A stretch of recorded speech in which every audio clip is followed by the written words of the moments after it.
the matrix stuff, and now we're going to start talking about mechanics stuff. Mainly, deform is an introduction to stress and strain. So I'm going to start by defining the stress tensor.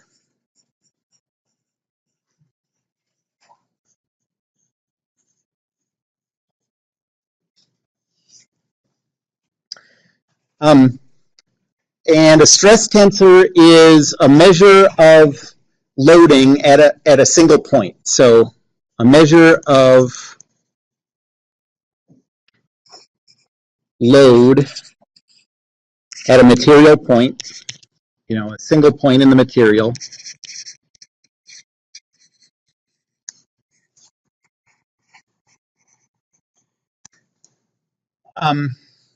And more than any other single measurable quantity, stress is the most useful tool for determining when something is going to get out of its elastic range or when it's going to break or whatever you want to know. So it's you can combine different quantities to give you more useful measures, but this is, if you're just talking about one thing that's going to predict when something's going to break, this is it.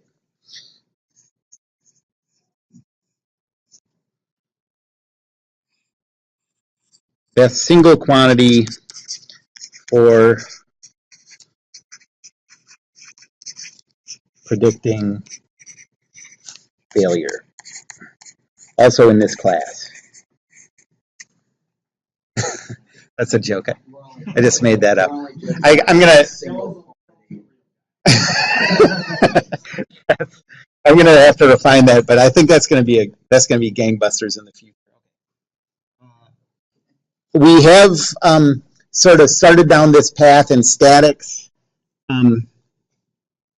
So in statics, we talked about internal loads. Whoa, what? Purple. In statics,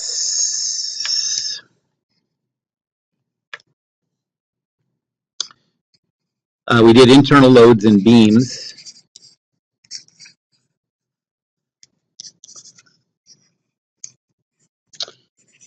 And so if this is a beam,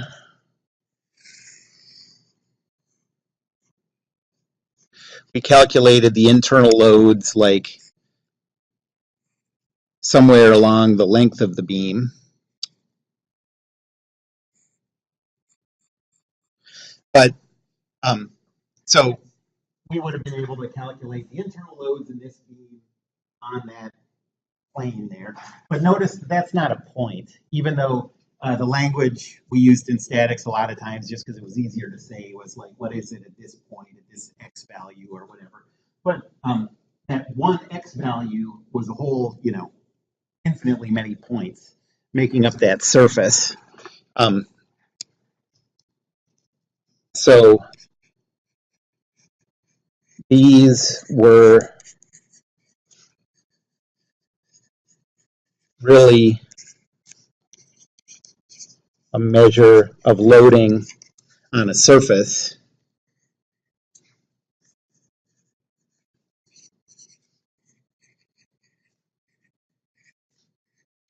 But there are differences on that surface, if a fracture starts somewhere on this surface, there's a difference between the likelihood that it's going to start here and here or on the two sides. And so we'd like to narrow it down even more. So this was not at a point, and so we'd like to, go down to even more detail and look at individual points.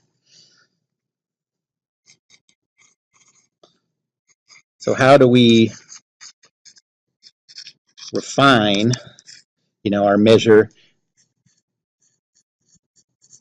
to looking at loads at a single point? a single material point.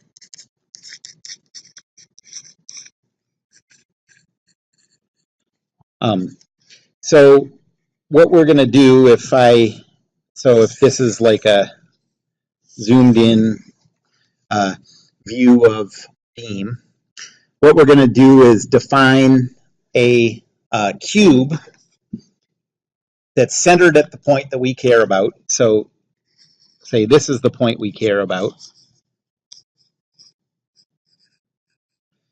And we'll think about what happens on this cube.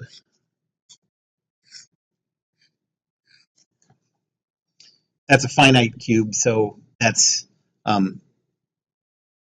doesn't answer our question yet. You know, this is the desired point at the center.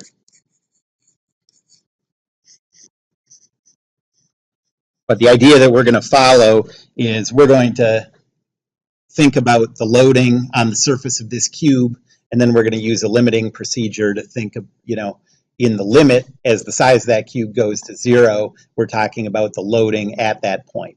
Okay.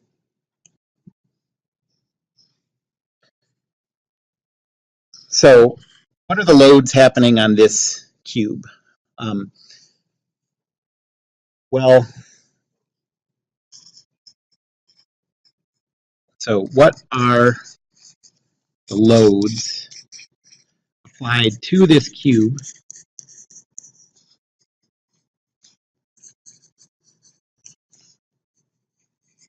by the surrounding material?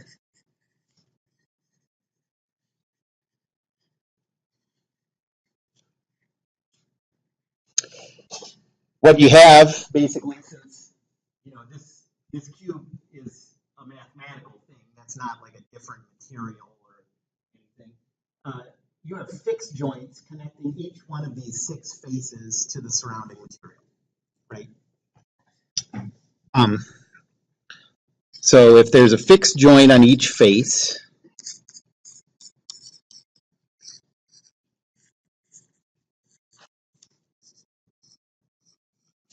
then what do you have going on at each face?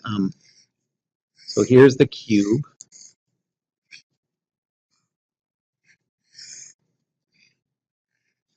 What are the possible loads? Let's start over here. What are the possible loads acting on that face applied by the surrounding material? Remember the rules of fixed joints?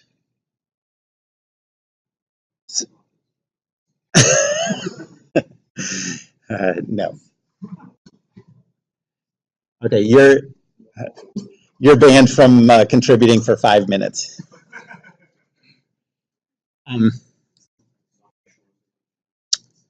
Well, so if you think about just the rules for joints, you think about the loads that a joint applies based on what motions are restricted, or you know what. And so if this makes a fixed joint with the stuff touching it, then it's restricted from any kind of translation and restricted from any kind of rotation. So the surrounding materials applies a force vector with non-zero components, generally in X, Y, and Z, because it can't translate anywhere, and a couple vector with non-zero components about X, Y, and Z. That's what has to be applied to keep this from translating or rotating. So we have force vector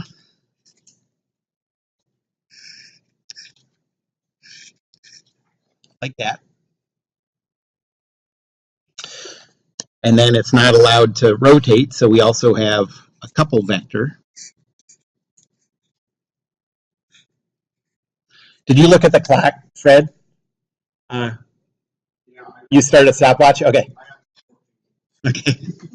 Okay, well, let's start over now because you just talked. And up here on this face, same thing.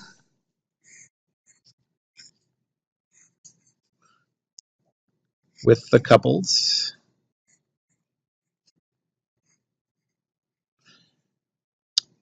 And on this face, it's going to start to look messy here, but I'll just do these, but all the obscured faces have the same thing going on.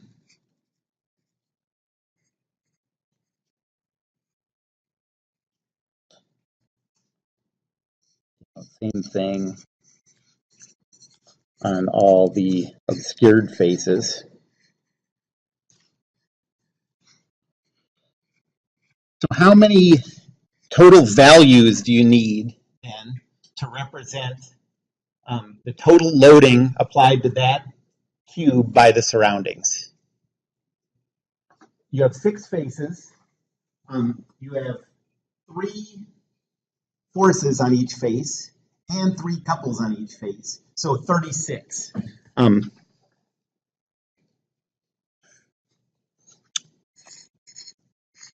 So on each face, 3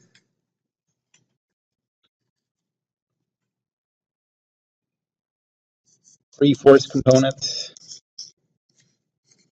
or 3 force values, and 3 couple values.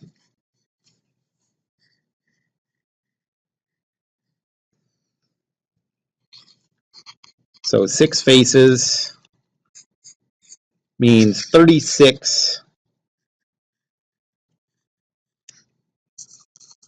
total values to find the loading on this cube.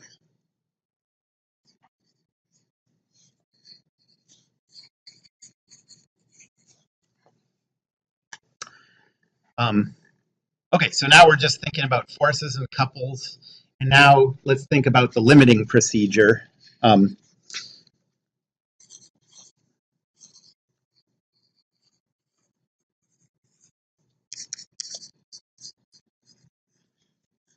So let's take the limits of these 36 values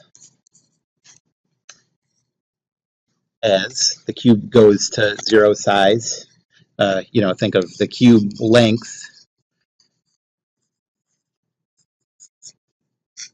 goes to 0.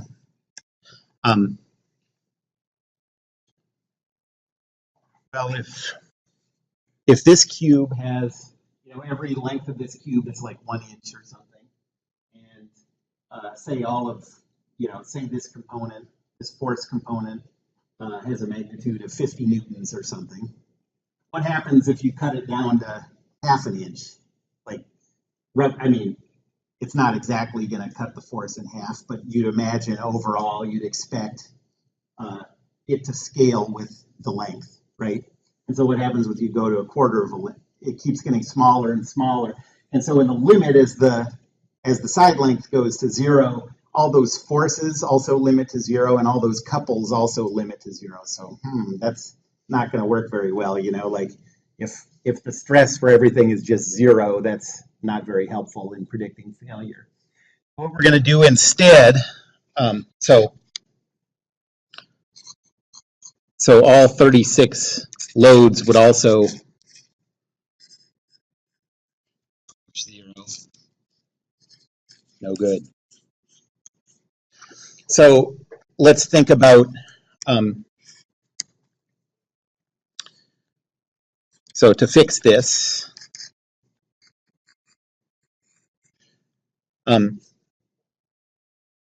imagine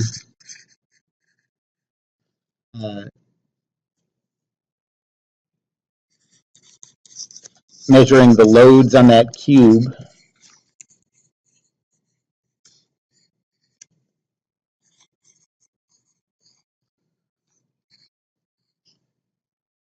as the force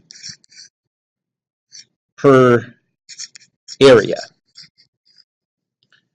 And then we'll do couple per area too. Okay. So now we still have these 36 values.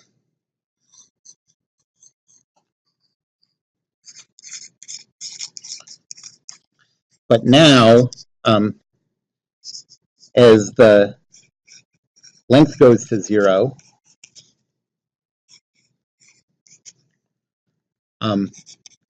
forces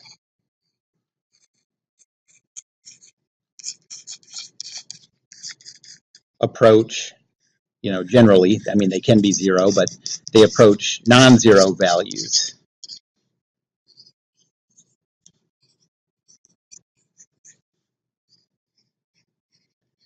Okay, so with that idea, we're getting somewhere. What happens to the couples? All right, well, so let's say that those forces,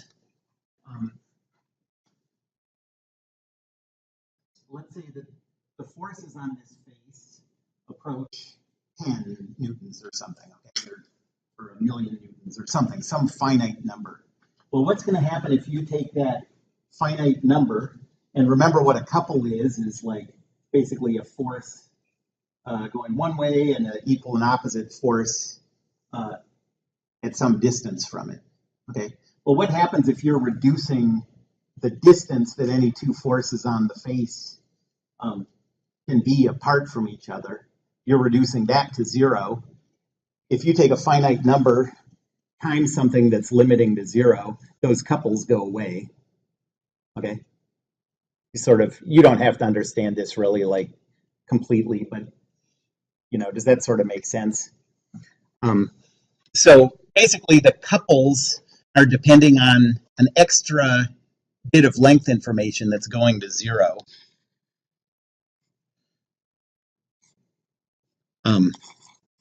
But a couple per area still limits to zero. But we're going to just accept that. And so we're going to start this idea of the stress by just saying, throw away that idea of couples completely, and let's just go with the, let me write this down. So our sort of starting point for thinking about what stress is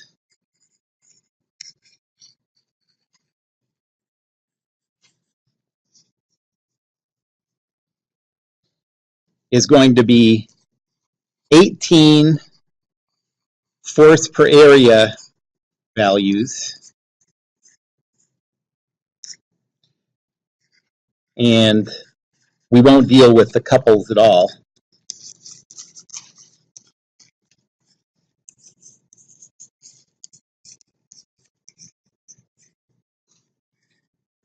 Okay, so we have this idea of a now infinitesimal cube with 6 faces. Yes? Yes, I'm sorry. This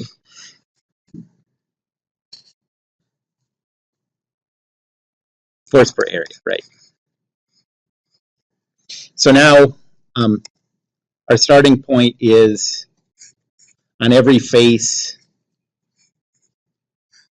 3 components of a vector.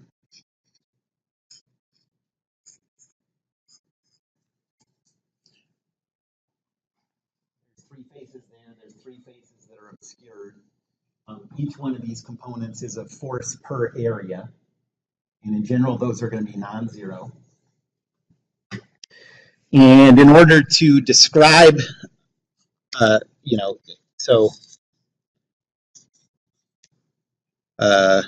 36 anymore.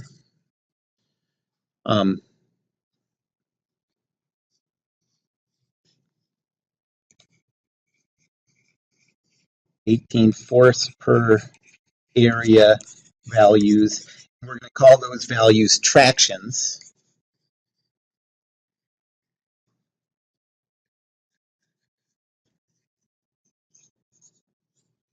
On those faces.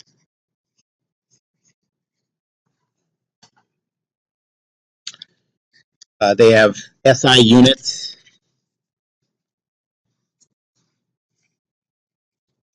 Of force per area. Force is newtons, area is meters squared. So this would be newtons per meter squared or pascals, like pressure. And 18 is a lot of stuff to keep track of. So let's come up with a system for naming these 18 values.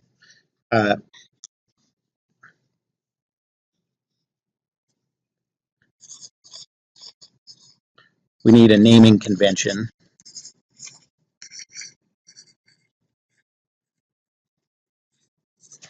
So Fred, you're good now, but it's sort of like a probationary period. Okay. That doesn't count towards a good time. It definitely does not. You're sort of on thin ice here. Okay, so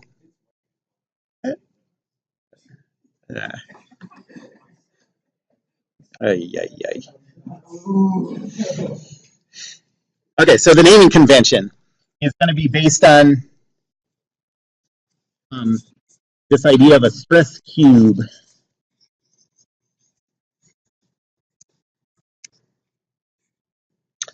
And that is a cube with the coordinate system at the center.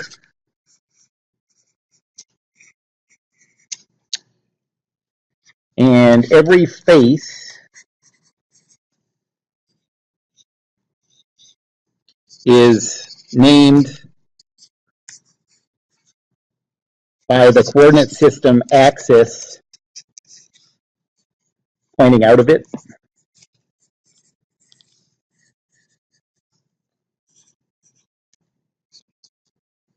Okay, so here, I'm sorry, I'm just getting so excited to draw this stress cube. Okay, so here is the stress cube.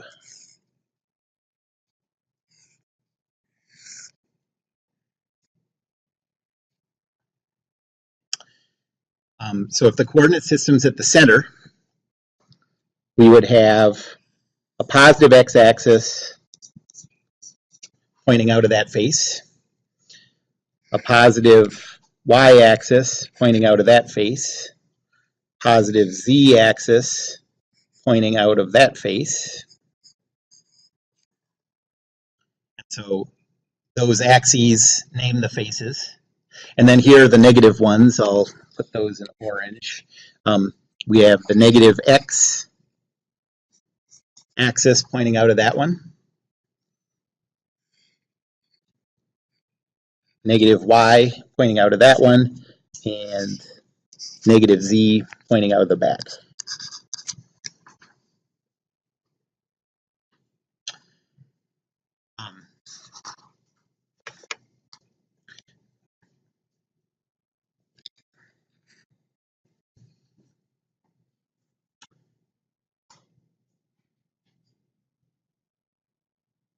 Now, first of all, we're going to assume that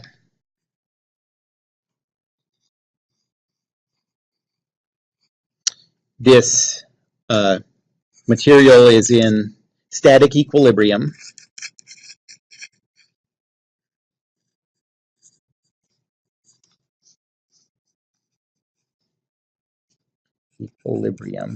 And therefore we know that the sum of the forces has to be 0.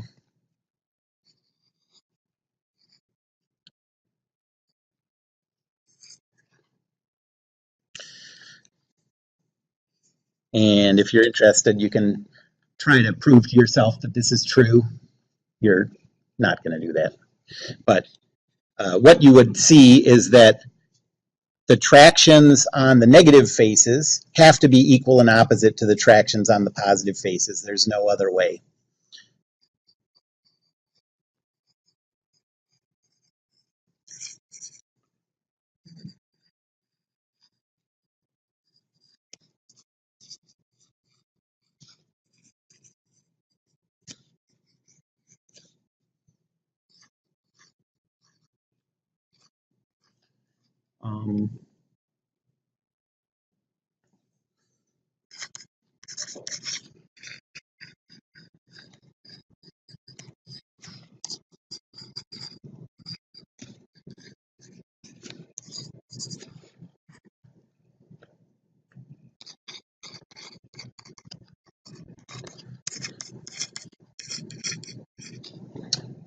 So that means that half of the traction values are redundant.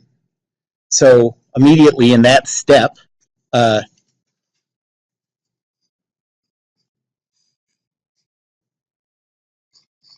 only 9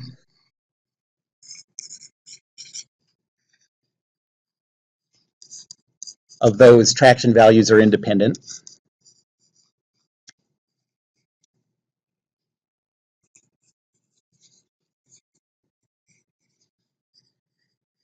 And so we're only going to talk about the traction values on the positive faces. Might as well. We could do it on the negative faces, but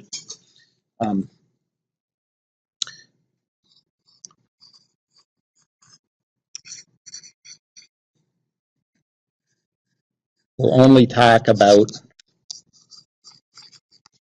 the tractions on the positive faces.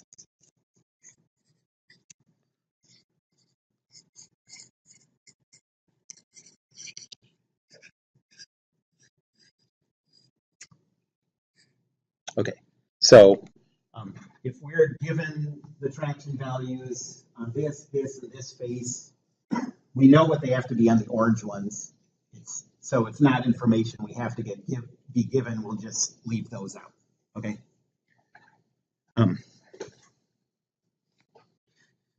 And that gives us a nice way to represent these 9 values, since we don't have to deal with the negative faces.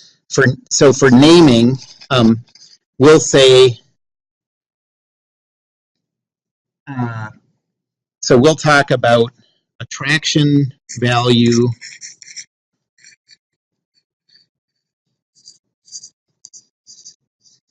and I'm going to use the variable sigma, and I'll call it sigma ij, I guess,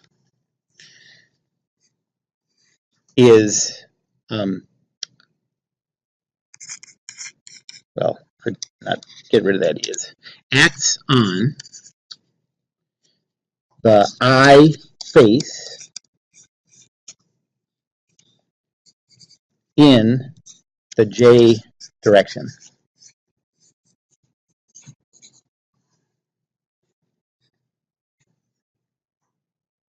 Okay, so let me draw this stress cube again, and I'm going to use this naming convention to give all of these components. We have 9 values that matter. There's one there, there, and there, there, there, and there, there, there, and there. And now we're going to name all these. So this value here, what face is that on? X, Y, or Z? The one pointing out of the X face. X.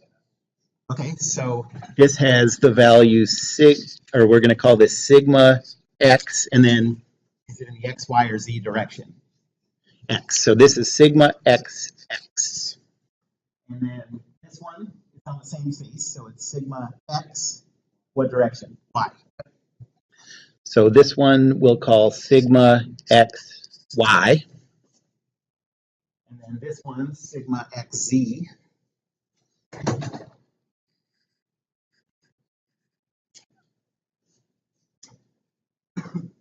The one pointing out of the Y face, what's that going to be called? Yep. So sigma Y, Y. This one's sigma Y, X. This one's sigma Y, Z. The one pointing out of the Z face is sigma Z, Z. The one in the X direction on the Z face is ZX, and then ZY. So those are the names for those 9 values.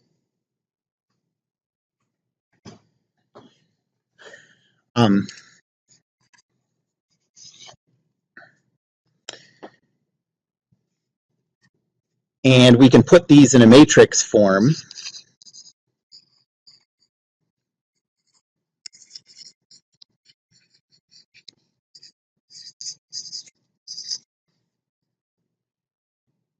It's 9 values, so we could represent it with a 3x3 matrix, and I'm going to have the rows be the different faces on that stress cube. So I'll go sigma xx, sigma xy, sigma xz, sigma yx, sigma yy, sigma yz, sigma zx, sigma zy, sigma zz.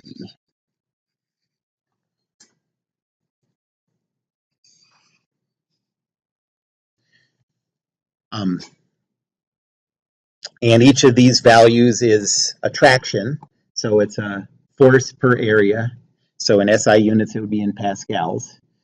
The last thing we're going to do, the last step in defining the stress tensor, is the moment equilibrium.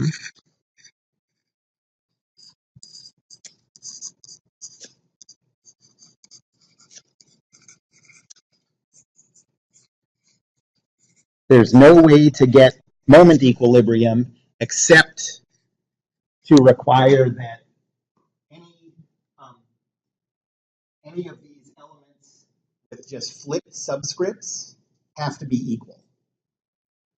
The only way to keep this from rotating is to have, like, for example, sigma xy equal to sigma yx.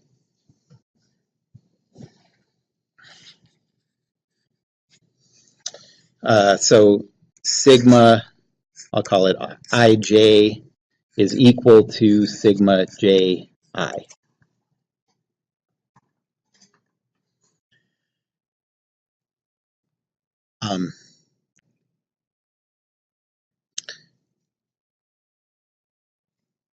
And so we're left with the final 6 independent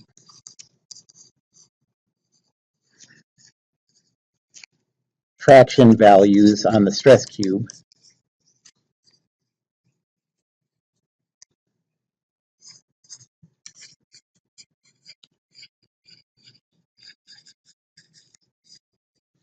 And those are the 6 stresses.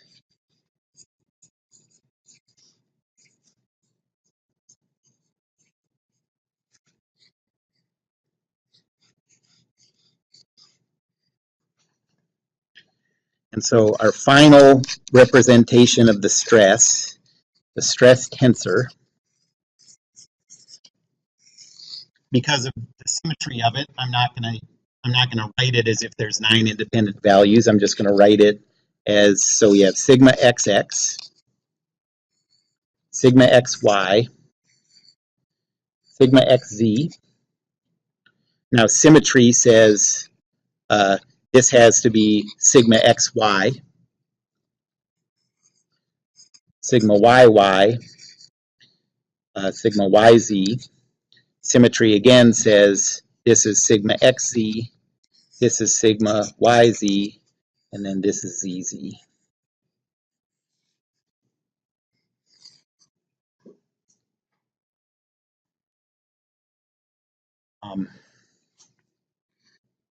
So that's it, the stress tensor.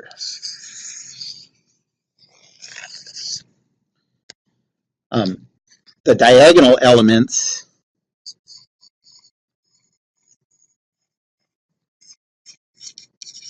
are called the normal stresses.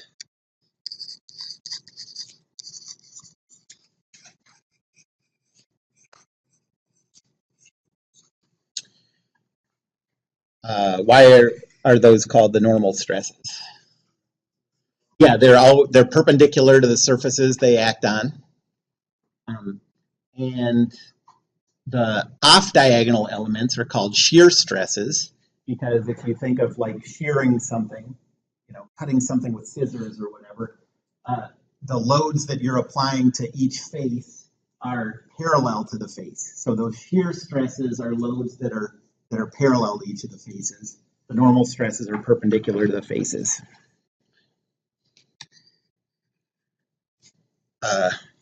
So these are perpendicular to the face. the off-diagonal elements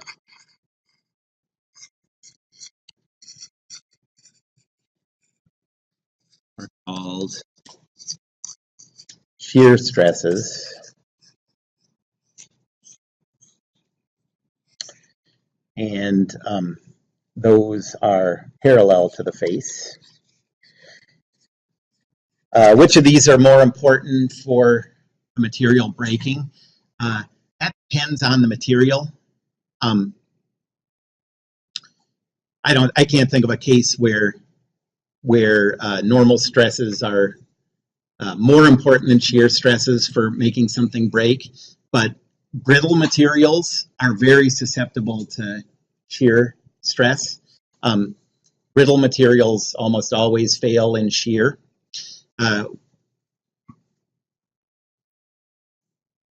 So that's going to be a big thing in this class. I guess I'm not going to go into like mathematical detail on that right now, but so if you're dealing with some materials, you're going to want to figure out where the maximum shear stresses are.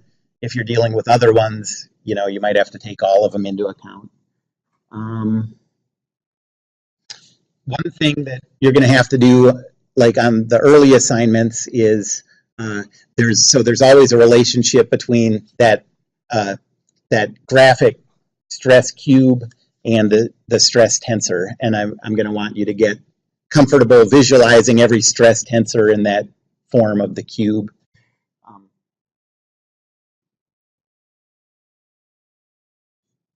Any questions about that? Okay.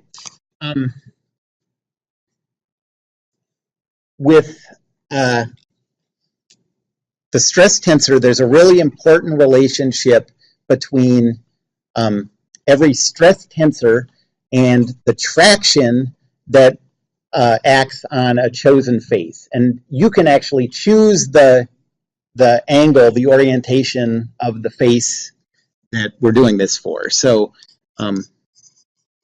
there's an important relationship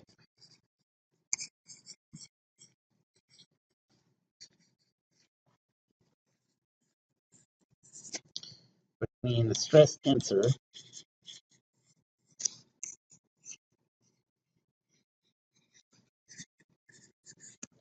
and the traction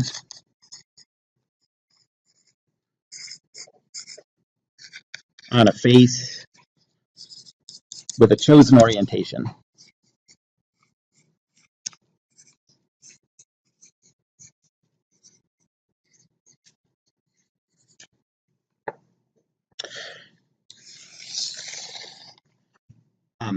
So let's define face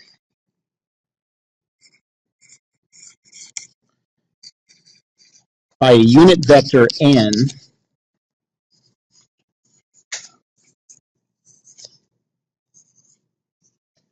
the fancy hat means it's a unit vector that points out of the material, let's say out of the surface, perpendicular to the face.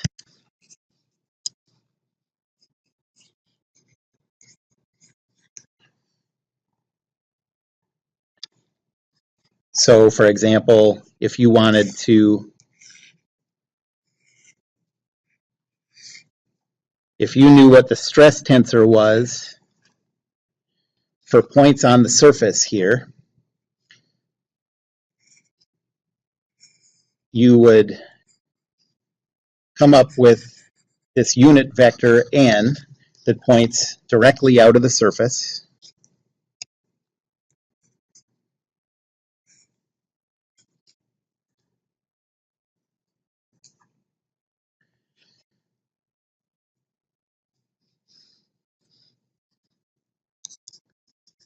Then the traction on that face, so this traction is just going to be a vector, is equal to the stress tensor times that outward facing normal.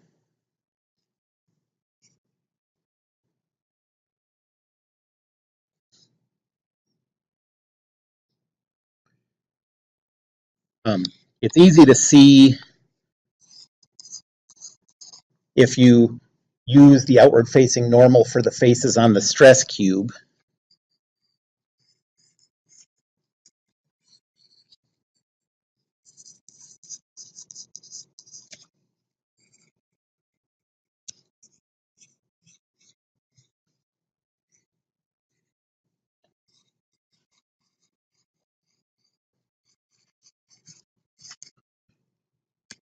Okay, so our stress tensor is this, sigma xx, xy, xz, xy, yy, yz,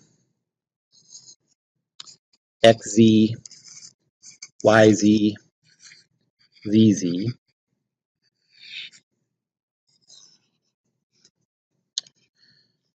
And the corresponding stress cube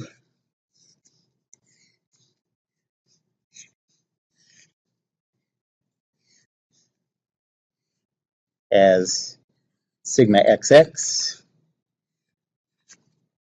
sigma xy, sigma xz,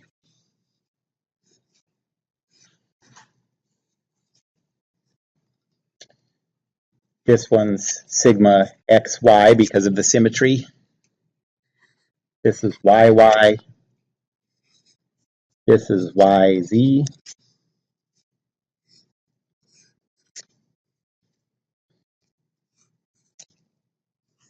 this is xz because of the symmetry. This is yz because of the symmetry, and zz. Okay, so let's figure out what the traction vector is first on, let's say, on the positive x face. Okay.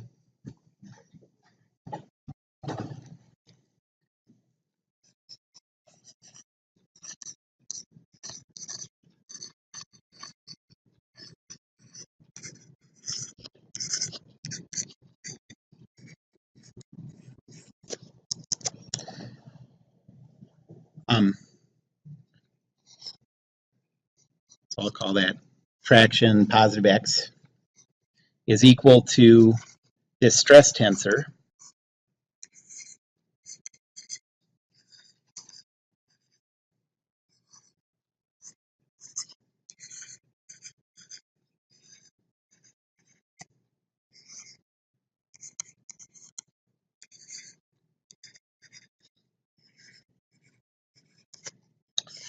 times a unit vector that points directly out of the positive x face. What would be the components of a unit vector pointing straight out of the x face?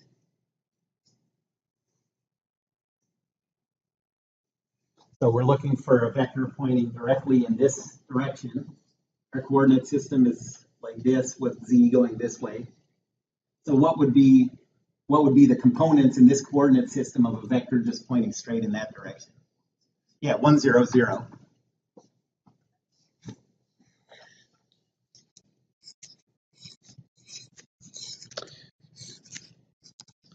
And so if we multiply this matrix with this vector, we just get sigma xx, sigma xy, sigma xz, which gives us back, that was the way we defined that stress tensor in the first place, was through those tractions on the coordinate faces. Yep.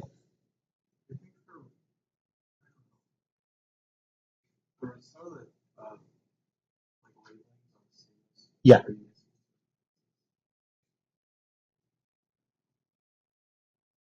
I think for you have two xy's. Yep. Shouldn't it be a yx? Okay, so I changed them now because we had to have that symmetry. Okay. Remember I talked about that.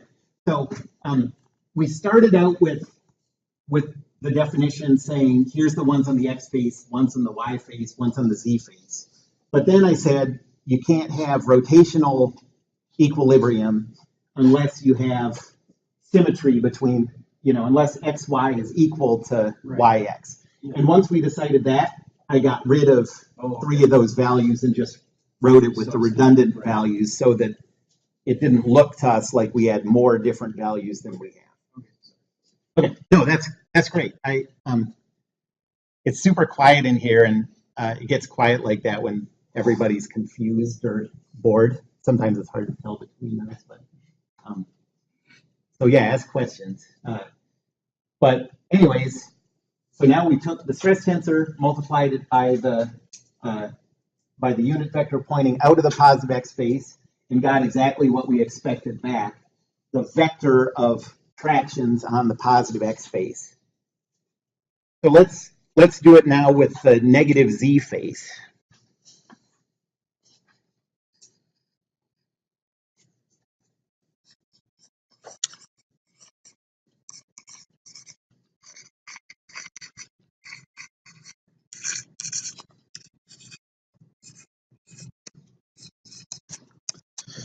Okay, so the traction on the negative Z face is, so we still have this, we're going to multiply this stress tensor, the same stress tensor, by an outward facing normal. So just have to write all these values in.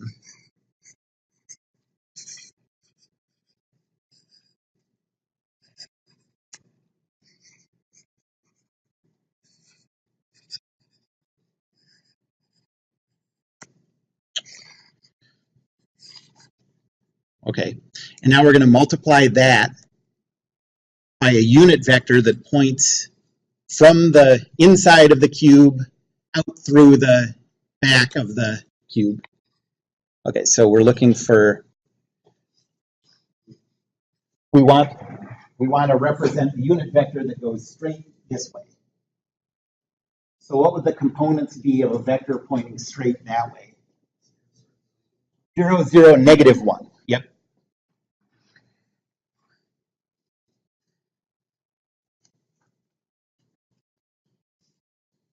So 0, 0, negative 1.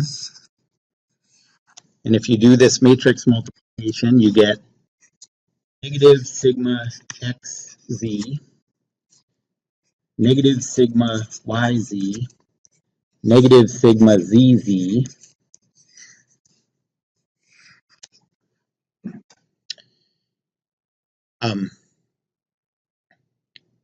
so we got xz, yz, zz, but they're all negative. Now look at this stress cube and tell me if that makes sense.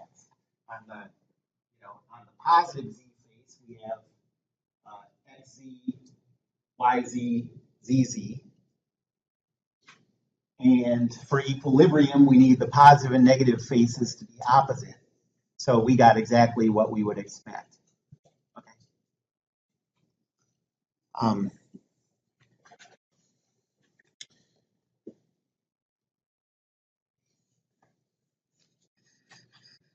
This also, I know we got to go, but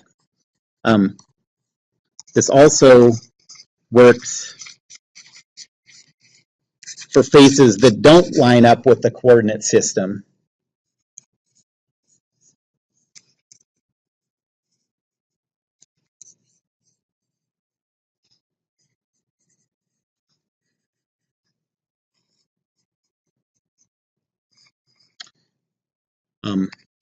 So for example, let's say we have an object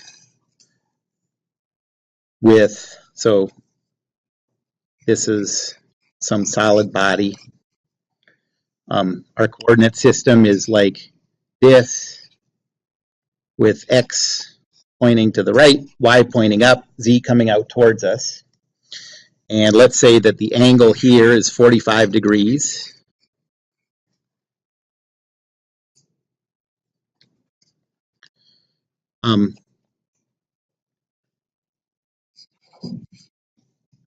So we want to represent the tractions on the diagonal face in terms of stress elements.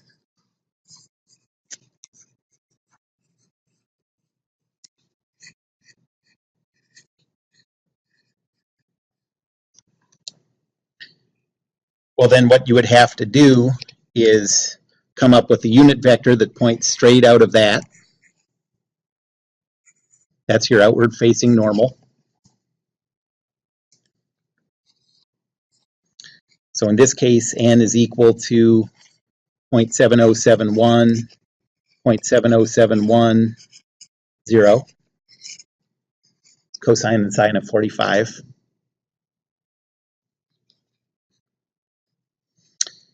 And then the traction vector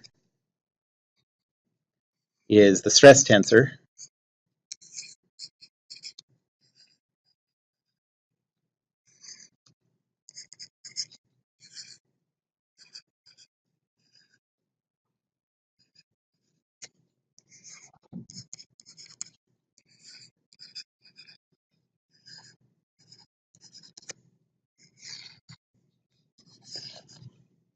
Times that outward facing normal.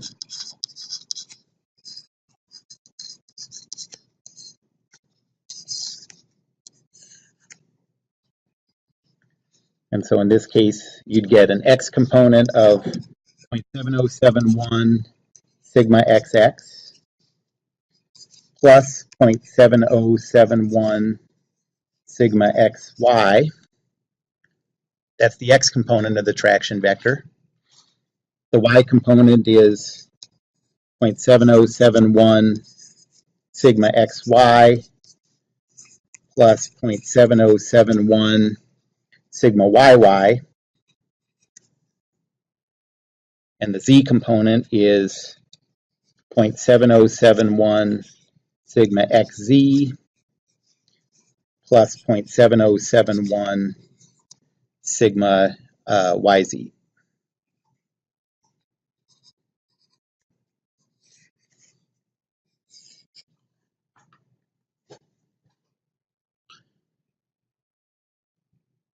The main way this is used is usually, in a problem like this, it would be a lot easier to measure the traction on that face than to measure those stresses. So you use relationships like this to put boundary requirements on your stresses and then go and solve the problems or whatever. But we'll use this idea a lot. Any questions about that? Okay, that's it. Have a good weekend. So don't come on Monday. There's no school on Monday. Till after 2.